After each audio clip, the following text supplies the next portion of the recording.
Subscribe कीजिए education planet YouTube channel को और बेल आइकन को दबाइए लेटेस्ट एजुकेशन और टेक वीडियोस सबसे पहले देखने के लिए। प्रिय विद्यार्थियों, कक्षा 6 में आपके सामाजिक विज्ञान विषय में 3 प्रकार की पुस्तकें लगती है: इतिहास, राजनीति और भूगोल। राजनीति को हम नागरिक शास्त्र भी कहते हैं, सिविक्स भी, हिस्ट्री, सिविक्स और ज्योग्राफी। तो इसमें जो राजनीतिक विज्ञान का जो भाग है, तो उस पुस्तक का पहला चैप्टर है विविधता की समझ। तो क्लास 6 चैप्टर 1 विविधता की समझ, पाठ की हेडिंग है, इससे हम बात को प्रारंभ करते हैं। विविधता। विविधता का मतलब है एक जैसा नहीं होना, अलग अलग होना। एक तो आपके सामने सभी जगह आपके चारों ओर हरा रंग आपको दिखाई दे रहा है, और एक आपके सामने हरा रंग दिखाई दे रहा है, कहीं लाल दिखाई दे रहा है, पीला दिखाई दे रहा है, नीला दिखाई दे रहा है, गुलाबी दिखाई दे रहा है, सफ़ेद दिखाई दे रहा है। तो ये क्या हुआ? ये रंगों की विविधता हुई। तो आप एक जैसापन और विविधता, इसका आप अंतर समझ गए होंगे। आप कहीं भी आप नज़र डालेंगे तो चारों ओर आपको विविधता दिखाई देगी। आप अपनी कक्षा में चारों तरफ आप नज़र दौड़ाइए, क्या आपका कोई ऐसा साथी आपको दिखाई देता है जो बिल्कुल आपकी तरह हो? बिल्कुल नहीं होगा। सब अलग अलग होंगे, सबके चेहरे मोहरे अलग होंगे, कद आपको अलग मिलेंगे, शरीर की बनावट अलग मिलेगी। इसी प्रकार से इस पाठ में आप पढ़ेंगे कि लोग एक दूसरे से कई मामलों में भिन्न होते हैं। वे न केवल अलग दिखते हैं, बल्कि वे अलग अलग क्षेत्रों से भी आते हैं। उनके धर्म, रहन सहन, खान पान, भाषा, त्यौहार आदि भी भिन्न होते हैं। ये भिन्नताएं हमारे जीवन को कई तरह से रोचक एवं समृद्ध बनाती हैं। अब आप बताइए कि आपको रोज़ाना आलू की सब्ज़ी खिलाई जा रही है रोटी के साथ में, तो आप कितने दिन खाएंगे? आपको भी विविधताएं चाहिए। कभी आपको आलू की सब्ज़ी चाहिए, कभी आपको मटर चाहिए, कभी आपको करेला चाहिए, गोभी चाहिए, टमाटर चाहिए। तो ये अलग अलग प्रकार से जो विविधताएं होती हैं, तो ये भिन्नताएं और विविधताएं हमारे जीवन को कई तरह से रोचक एवं समृद्ध बनाती है। हमारे देश में इन भिन्नताओं के कारण ही विविधता है, और विविधता या अनेकता हमारे जीवन को किस तरह बेहतर या अच्छा बनाती है। भारत इतनी विविधताओं वाला देश कैसे बना? क्या सभी तरह की भिन्नताएं विविधता का ही भाग होती है? इसी के बारे में इसका उत्तर पाने के लिए इस पाठ को हम आगे बढ़ाते हैं। अब आप देखिए, ये 3 पेंटिंग है जो अलग अलग बच्चों ने बनाई है। क्या ये एक जैसी है? इसमें से सारी पेंटिंग अलग अलग है, और ये आपको बताती है कि इनमें विविधता है, इनमें भिन्नता है। अब ऊपर 3 बच्चों ने ऊपर दिए गए चित्र बनाए हैं। खाली बक्से में आप अपना चित्र भी बना सकते हैं। अब आप जो चित्र बनाओगे वो ये जो ऊपर तीनों चित्र बने हुए हैं उन जैसा ही थोड़ी होगा, उनसे वो अलग हो सकता है, उससे भिन्न हो सकता है। ऐसा इसलिए होता है कि हम सबका चित्रकारी करने का अपना अपना एक तरीका होता है, सबकी एक अलग स्टाइल होती है। जिस तरह हमारी चित्रकारी में भिन्नता है, उसी तरह हमारे रूप रंग और खान पान में भी भिन्नता होती है। आप इसमें अपने बारे में जानकारी को आप फिल करना, भरना इसको। बाहर जाते समय आप क्या पहनना पसंद करते हैं? मैं घर में किन से बात करता हूँ? मेरा पसंदीदा खेल कौन सा है? आपको क्रिकेट खेल का पसंद है, और किसी को फुटबॉल पसंद हो सकता है, किसी को कैरम पसंद हो सकता है। मुझे इतिहास के बारे में किताबें पढ़ना पसंद है, तो आपको विज्ञान के बारे में किताबें पढ़ना अच्छी लग सकती है, या आपको खेल के बारे में किताबें पढ़ना अच्छी लगती है। आप देखते होंगे जब आपके घर में समाचार पत्र आता है, तो सबकी अलग अलग रुचि होती है, सबकी अलग अलग भिन्नताएं होती है उसको पढ़ने के लिए। कोई सबसे पहले उसकी हेडिंग देखेगा, और कोई ऐसा है जो उसमें अंदर कोई लेख आए हुए हैं किसी प्रकार के, उनको देखता है। और आपकी उम्र के जो बच्चे हैं वो ज़्यादातर जो उसका खेल का पृष्ठ है उसको देखते हैं कि आज क्रिकेट में क्या हुआ था, फुटबॉल में क्या हुआ था। तो ये सब हमारे जीवन में प्रत्येक स्थान पर हमें भिन्नताएं दिखाई देती है। अब ये जो ऊपर का इसके बारे में जानकारी थी, तो निश्चित रूप से जब इसकी सूची बनेगी तो कक्षा में सबकी अलग अलग उसमें भिन्नताएं अपने को मिलेगी। इसके बाद का विषय आता है, क्या ऐसे इंसान से आप दोस्ती करना आपके लिए आसान होगा जो आपसे बहुत भिन्न है। अब आपको तो बहुत बातें करना पसंद है, तो आपकी दोस्ती किससे होगी? जो आपकी तरह ही बहुत बातें करने वाला है, उससे आपकी दोस्ती होगी। बिल्कुल भी बात नहीं करने वाले से आपकी दोस्ती होने की संभावनाएं कम है। आपको खेलना पसंद है तो आपकी दोस्ती खेलने वाले से होगी। तो इस प्रकार से आप जिस इंसान से दोस्ती करोगे तो वो आपसे बहुत भिन्न होगा, ऐसा संभव नहीं होता। जैसे कि इसमें एक उदाहरण दिया हुआ है कि मैंने इसको एक मजाक की तरह लिया। मजाक जो कि एक फटे पुराने कपड़े पहने उस छोटे से लड़के के लिए था जो जनपद के भीड़ भाड़ वाले चौराहे की लाल बत्ती पर अखबार बेचता था। जब मैं वहाँ से साइकिल से गुजरता तो वह अंग्रेजी का अखबार हाथ में ले रहते हुए मेरे पीछे भागता और उस दिन की सुर्खियों को हिंदी अंग्रेजी के मिले जुले शब्दों में चिल्ला कर सुनाता रहता। इस बार मैं पटरी के सारे रुका। मैंने उससे हिंदी का अखबार मांगा। उसका मुंह खुला खुला रह गया। उसने पूछा, मतलब आपको हिंदी आती है? बिल्कुल, मैंने अखबार के पैसे देते हुए कहा। तुमने क्या सोचा? वह रुका। पर आप लगते तो बड़े अंग्रेज़ हैं। वह बोला, मतलब कि आप हिंदी पढ़ भी सकते हैं? देखिए ये किस प्रकार से ये बालक है और इसने अखबार ले रखा है, और ये जिसकी हम बात कर रहे हैं उसने एक सड़क के किनारे जो पटरी है वहाँ उसने साइकिल रोकी और उसने इस बालक से वार्तालाप किया। उसने कहा, हाँ बिल्कुल पढ़ सकता हूँ। इस बार मैं थोड़ा अधीर होते हुए बोला, मैं हिंदी बोल सकता हूँ, पढ़ सकता हूँ और लिख भी सकता हूँ। मैंने स्कूल में दूसरे सब्जेक्ट के साथ हिंदी पढ़ी है।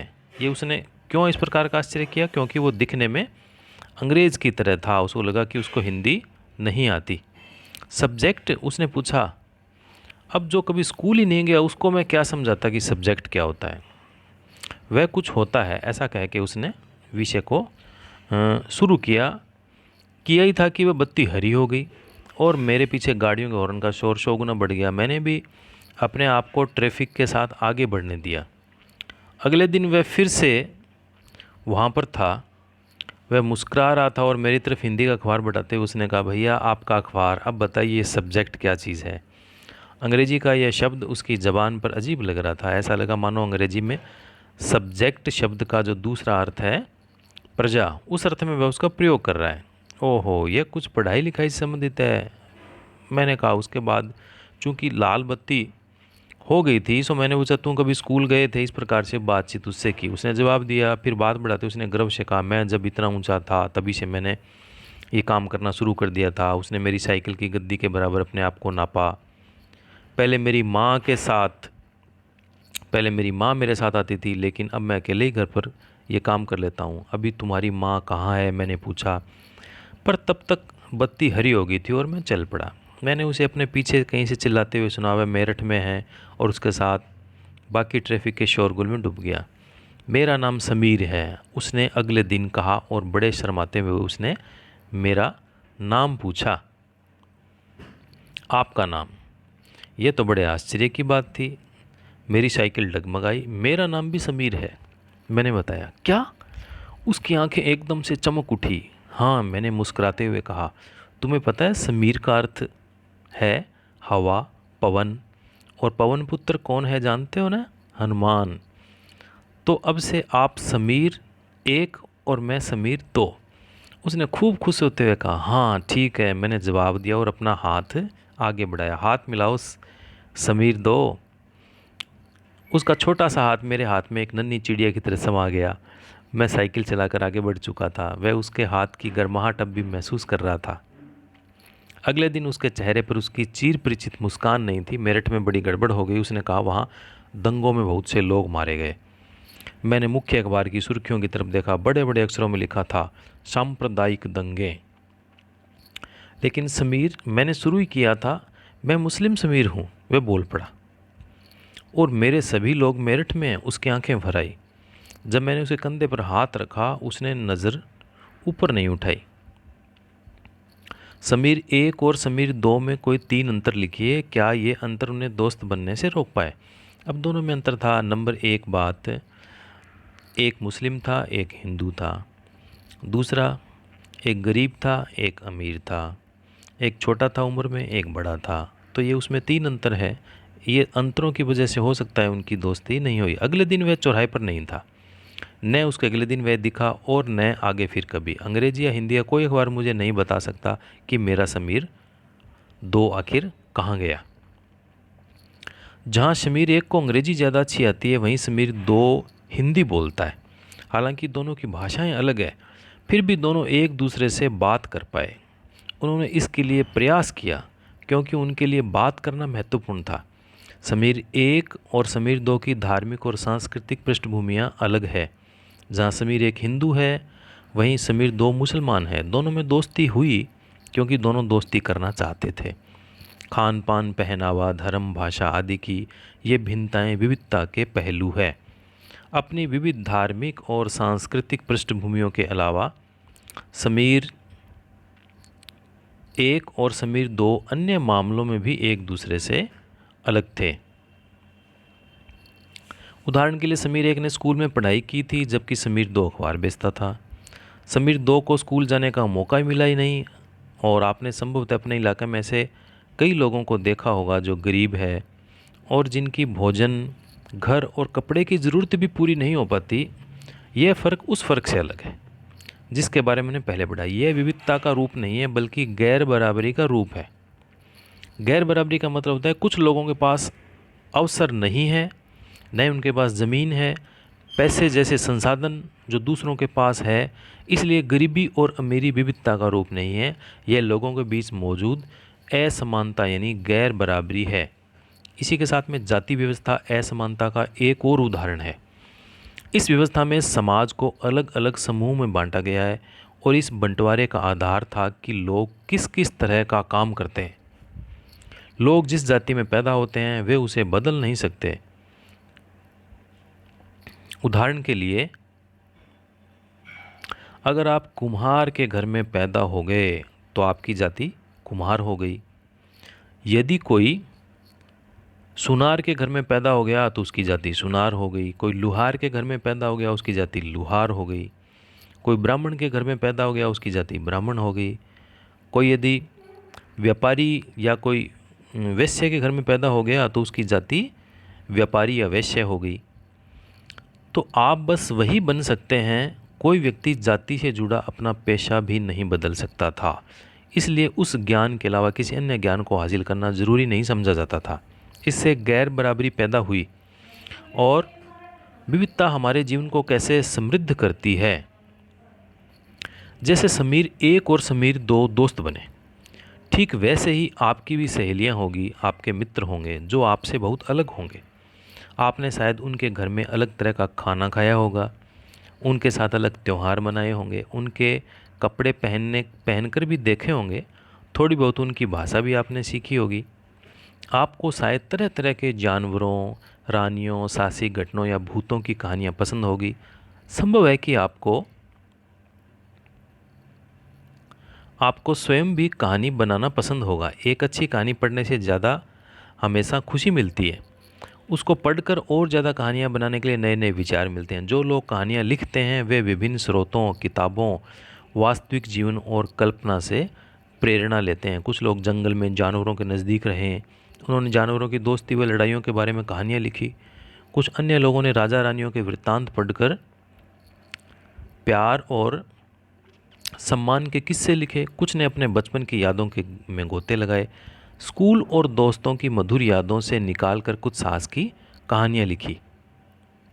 थोड़ा पीछे जाते हैं इसमें। देखिए, इस प्रकार की आपने भी कोई कहानी कभी ध्यान में की होगी कि एक जादुई कालीन था, कोई उसके ऊपर रानी थी या कोई शहजादी थी और वो कालीन के साथ में उड़ जाती थी। तो इस प्रकार की कहानियाँ आपने भी पढ़ी होगी और आपने इसका आनंद लिया होगा।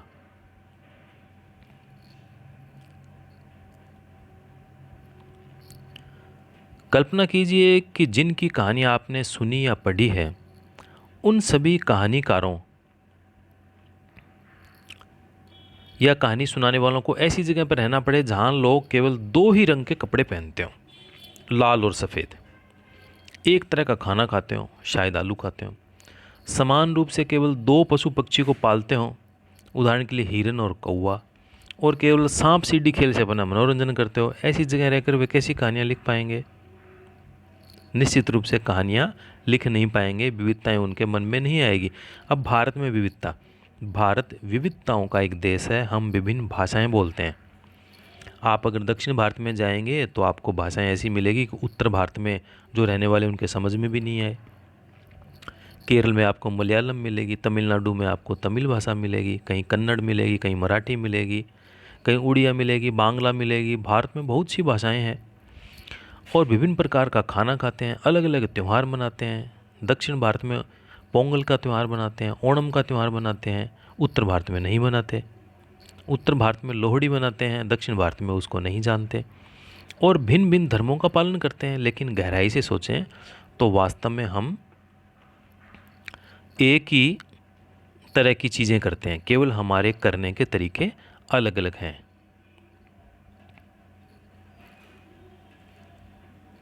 देखिए कि ये नीचे एक सारणी दी हुई है। भारत के लोग विविध तरीकों से नीचे लिखे काम करते हैं। यहाँ उनमें से एक तरीका बताया गया, दो और तरीके लिखिए। प्रार्थना या इबादत करना, कोई भक्ति के गीत गाता है, कोई कोई कव्वाली गाता है।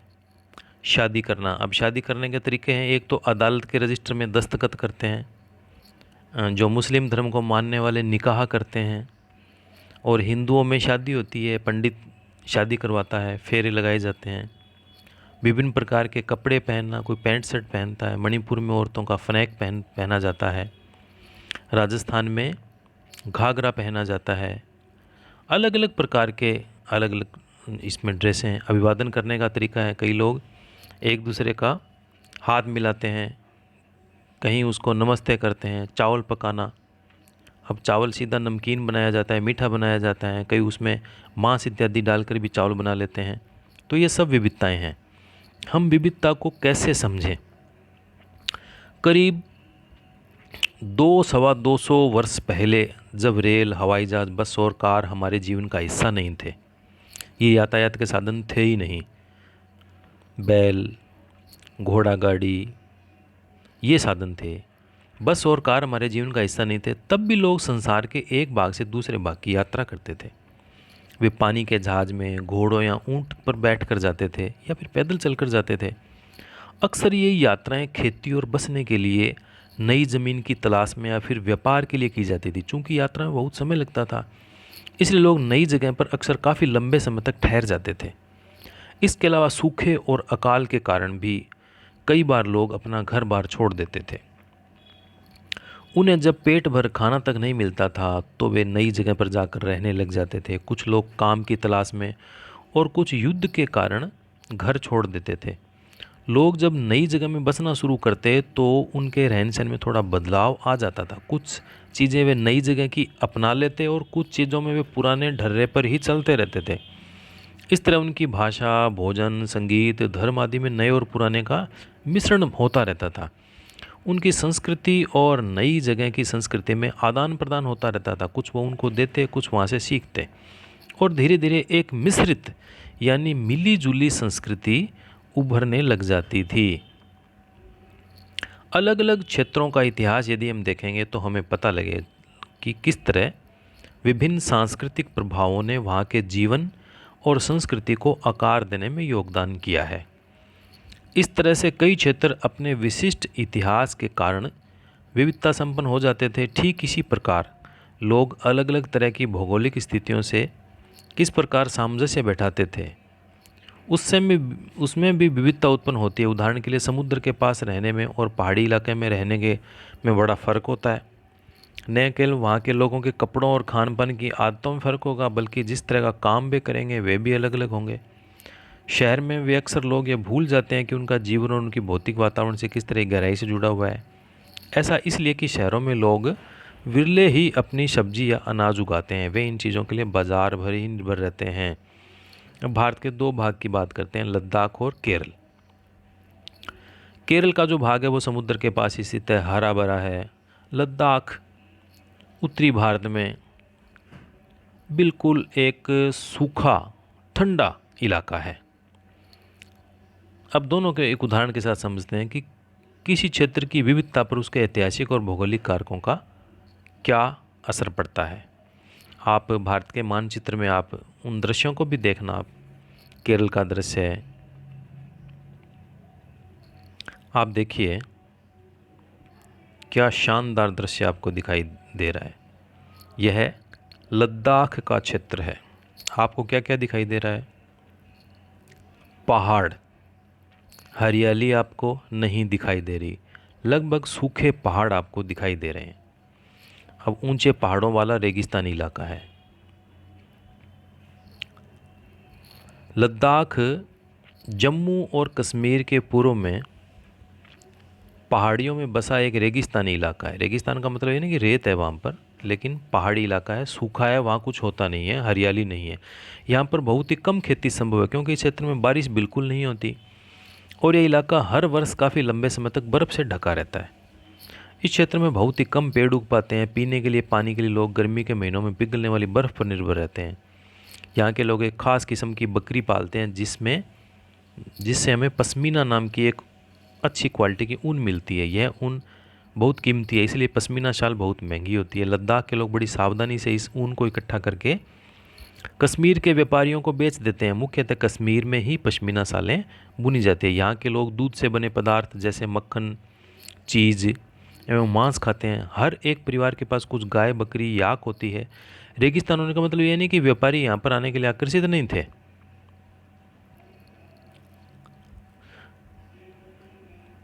लद्दाख तो व्यापार के लिए एक अच्छा रास्ता माना गया क्योंकि यहाँ कई घाटियाँ हैं जिनसे गुजरकर मध्य एशिया के काफ़िले उस इलाके में पहुँचते थे जिसे आज तिब्बत कहते हैं। ये काफ़िले अपने साथ मसाले, कच्चा रेशम, दरी आदि लेकर चलते थे। लद्दाख के रास्ते ही बौद्ध धर्म तिब्बत पहुंचा। लद्दाख को छोटा तिब्बत भी कहते हैं। करीब 400 साल पहले यहाँ पर लोगों का इस्लाम धर्म से परिचय हुआ और अब यहाँ अच्छी खासी संख्या मुसलमान रहने लगे। लद्दाख में गानों और कविताओं का बहुत ही समृद्ध मौखिक संग्रह है। तिब्बत का ग्रंथ केसर सागा लद्दाख में काफ़ी प्रचलित है। उसके स्थानीय रूप को मुसलमान और बौद्ध दोनों ही लोग गाते हैं और उस पर नाटक भी खेलते हैं। ये आपको लद्दाख की महिलाएं दिखाई गई है जो कि पश्मीना शाल बुन रही है। अब दूसरी बात करते हैं हम केरल की। आपने एक ऊपर दृश्य देखा था कि पहाड़ी दृश्य था और अब आप देखिए केरल का क्या मनोरम दृश्य है। नीला नीला समुद्र और किस प्रकार से ये जाल लगे हुए हैं, यानी मछुआरों का काम है यहाँ पर। केरल भारत के दक्षिणी पश्चिमी कोने में बसा हुआ राज्य है। यह एक तरफ समुद्र से घिरा हुआ, दूसरी तरफ पहाड़ियों से। इन पहाड़ियों पर विविध प्रकार के मसाले जैसे काली मिर्च, लौंग, इलायची आदि उगाए जाते हैं। इन मसालों के कारण यह क्षेत्र बहुत समय तक व्यापारियों के लिए एक आकर्षण का केंद्र बना हुआ था। सबसे पहले अरबी और यहूदी व्यापारी केरल में आए। ऐसा माना जाता है कि ईसा मसीह के धर्मदूत संत थॉमस लगभग 2000 साल पहले यहाँ पर आए। भारत में ईसाई धर्म लाने का श्रेय उन्हीं को जाता है। अरब से कई व्यापारी यहाँ आकर बस गए। इब्न बतूता ने जो करीब 700 साल पहले यहाँ आए, अपने यात्रा वृत्तांत में मुसलमानों के जीवन का विवरण देते हुए लिखा कि मुसलमान समुदाय की यहाँ बड़ी इज्जत थी। वास्को डी गामा के पानी के जहाज से यहाँ जब पहुँचे तो पुर्तगालियों ने यूरोप से भारत तक का समुद्री रास्ता जाना। इन सभी ऐतिहासिक प्रभावों के कारण केरल के लोग विभिन्न धर्मों का पालन करते हैं, जिनमें यहूदी, इस्लाम, ईसाई, हिंदू और बौद्ध धर्म शामिल है। चीन के व्यापारी भी केरल आए। यहाँ पर मछली पकड़ने के लिए जो जाल इस्तेमाल किए जाते हैं वे चीनी जालों से हूबहू मिलते हैं और उन्हें चीना वल्ला कहते हैं। तलने के लिए लोग जो बर्तन इस्तेमाल करते हैं उसे चीना चट्टी कहते हैं। इसमें चीन शब्द इस बात की ओर इशारा करता है कि इसकी उत्पत्ति कहाँ हुई होगी। केरल की उपजाऊ जमीन और जलवायु चावल की खेती के लिए बहुत उपयुक्त है और वहाँ के अधिकतर लोग मछली, सब्जी और चावल खाते हैं। अब देखिए, यहाँ पर आपको एक लंबी नौका दिखाई दे रहे हैं जहाँ पर लगभग कोई सैकड़ों लोग उसमें बैठे हैं। तो ये केरल में मनाए जाने वाले त्यौहार ओणम का एक विशेष आकर्षण होती है वहाँ की नाव की प्रतियोगिता। तो ये केवल केरल की ही विशेषता है। देखिए कितनी लंबी नाव है और सैकड़ों लोग बैठकर इस नाव को चलाते हैं और इसमें एक प्रतियोगिता होती है। अब देखिए, जहाँ केरल और लद्दाख की भौगोलिक स्थितियाँ एक दूसरे से बिल्कुल अलग है, वहीं हम देखते हैं कि इन दोनों क्षेत्रों के इतिहास में एक ही प्रकार के सांस्कृतिक प्रभाव है। दोनों ही क्षेत्रों को चीन और अरब से आने वाले व्यापारियों ने प्रभावित किया। जहाँ केरल की भौगोलिक स्थिति ने मसालों की खेती संभव बनाई, वहीं लद्दाख की विशेष भौगोलिक स्थिति ने ऊन के व्यापारियों को अपनी ओर आकर्षित किया। इस तरह पता चलता है कि किसी भी क्षेत्र के सांस्कृतिक जीवन का उसके इतिहास और भूगोल से प्राय गहरा रिश्ता होता है। विविध संस्कृतियों का प्रभाव केवल बीते हुए कल की बात नहीं है, हमारे वर्तमान जीवन का आधार ही काम के लिए एक जगह से दूसरी जगह जाना है। हर एक कदम के साथ हमारे सांस्कृतिक रीति रिवाज और जीने का तरीका धीरे धीरे उस नए क्षेत्र का हिस्सा बन जाते हैं जहां हम पहुंचते हैं। ठीक इसी तरह अपने पड़ोस में हम अलग अलग समुदायों के लोगों के साथ रहते हैं। अपने रोज़मर्रा के जीवन में हम मिलजुल कर काम करते हैं और एक दूसरे के रीति रिवाज और परंपराओं में हम घुल मिल जाते हैं। विविधता में एकता किस प्रकार से है? भारत की विविधता या अनेकता को उसकी ताकत का एक स्रोत माना गया है। जब अंग्रेज़ों का भारत पर राज था तो विभिन्न धर्म, भाषा और क्षेत्र की महिलाओं और पुरुषों ने अंग्रेज़ों के खिलाफ मिलकर लड़ाई लड़ी थी। भारत के स्वतंत्रता संग्राम में अलग अलग परिवेशों के लोग शामिल थे। उन्होंने एकजुट होकर आंदोलन किया, इकट्ठे होकर जेल गए, अंग्रेज़ों का अलग अलग तरीक़ों से विरोध किया। अंग्रेज़ों ने सोचा कि वे भारत के लोगों में फूट डाल सकते हैं क्योंकि उनमें काफ़ी विविधताएं हैं और इस तरह उनका राज चलता रहेगा। मगर लोगों ने दिखला दिया कि वे एक दूसरे से चाहे कितने भिन्न हो, अंग्रेज़ों के खिलाफ लड़ी जाने वाली लड़ाई में वे सब एक हैं। इस प्रकार से एक ये कविता है यहाँ पे, तिन खून के हमारे प्यारे ने भूल जाना, खुशियों में अपनी हम पर आंसू बहा के जाना। तो ये कविता बता रही है कि किस प्रकार से हिंदू और मुस्लिम दोनों ने मिलकर काम किया था।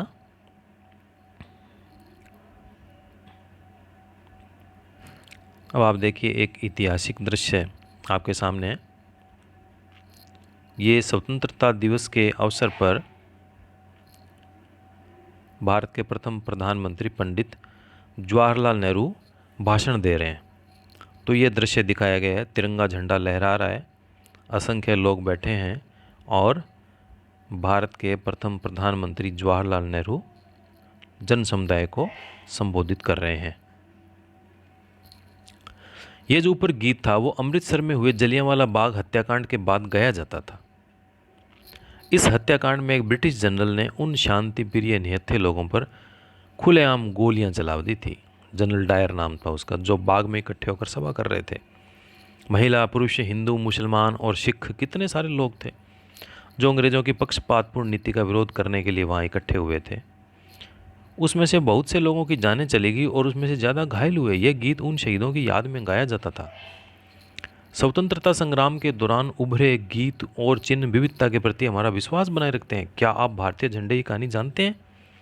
स्वतंत्रता संग्राम के दौरान ही भारत के झंडे की परिकल्पना की गई थी और इस झंडे को सारे भारत में लोगों ने अंग्रेज़ों के खिलाफ प्रयोग किया था। जवाहरलाल नेहरू ने अपनी पुस्तक भारत की खोज में लिखा कि भारतीय एकता कोई बाहर से थोपी हुई चीज़ नहीं है, बल्कि यह बहुत ही गहरी है, जिसके अंदर अलग अलग तरह के विश्वास और प्रथाओं को स्वीकार करने की भावना है और इसमें विविधता को पहचानना और प्रोत्साहित किया जाता है। ये नेहरू ही थे जिन्होंने भारत की विविधता का वर्णन करते हुए अनेकता में एकता का विचार दिया। रविंद्रनाथ टैगोर द्वारा रचित हमारा राष्ट्रगान भी भारतीय एकता की एक अभिव्यक्ति है। राष्ट्रगान किस तरह से एकता का वर्णन करता है वो आपको अपने शब्दों में लिखना है। अब राष्ट्रगान कौन सा है आप जानते ही हैं, जन गण मन अधिनायक, ये हमारा राष्ट्रगान है। इसके बाद में इस पाठ के प्रश्न हमारे सामने आते हैं। तो किस प्रकार से हमने इस पाठ में जाना कि भारत में विविधता है। हमने कैसे उदाहरण लिया लद्दाख का, केरल का, लोगों के रहन सहन का। और जब अंग्रेज़ों ने समझा कि हम भारत की विविधता के कारण से उसको अलग कर देंगे, फूट डाल देंगे, लेकिन लोगों ने सब ने मिलजुल कर अंग्रेज़ों के ख़िलाफ़ संघर्ष किया और देश को आज़ादी प्राप्त हुई। तो इस पाठ से हमें शिक्षा यही मिलती है कि हमें विविधताओं का सम्मान करना चाहिए। सब जगह आपकी इच्छा के अनुसार एक जैसा पन नहीं हो सकता, एक जैसी बातों को मानने वाले लोग नहीं रह सकते, एक जैसे विचार को मानने वाले लोग नहीं रह सकते। हमें विविधताओं का सम्मान करना चाहिए। और अभी हम इस पाठ के जो प्रश्नोत्तर है जो इस पाठ्य पुस्तक में आए हैं, उन प्रश्नोत्तरों पर हम एक बार प्रश्नों पर नज़र डालते हैं।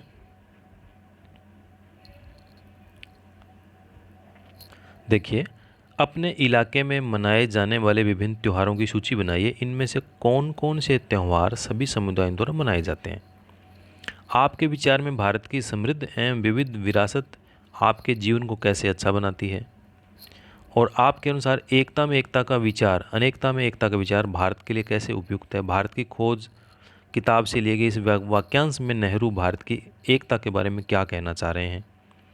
जलियांवाला बाग हत्याकांड के ऊपर लिखे गए गाने की उस पंक्ति को चुनिए जो आपके अनुसार भारत की एकता को निश्चित रूप से झलकाती है। लद्दाख एवं केरल की तरह भारत का कोई एक अलग क्षेत्र चुनिए और अध्ययन कीजिए कि कैसे उस क्षेत्र की विविधता को ऐतिहासिक और भौगोलिक कारण ने प्रभावित किया। क्या ये ऐतिहासिक और भौगोलिक कारक आपस में जुड़े हुए थे। तो ये प्रश्न है। तो हम अभी इन प्रश्नों को लिखित रूप में देखते हैं और इनके उत्तर को जानने की हम अभी कोशिश करते हैं।